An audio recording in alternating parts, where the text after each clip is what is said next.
Ecco alcune curiosità sul castello di Norimberga, Kaiserburg Nürnberg, che forse non conoscevi.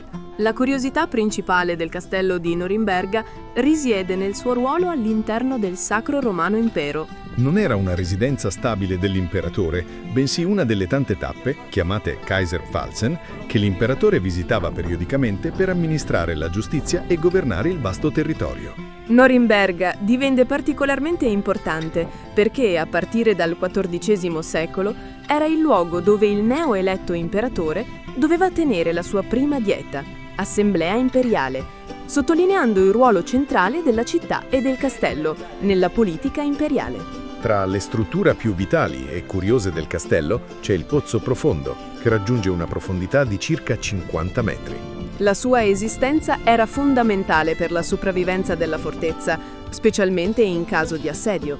All'interno del castello si trova anche un'eccezionale cappella imperiale divisa in due piani non comunicanti.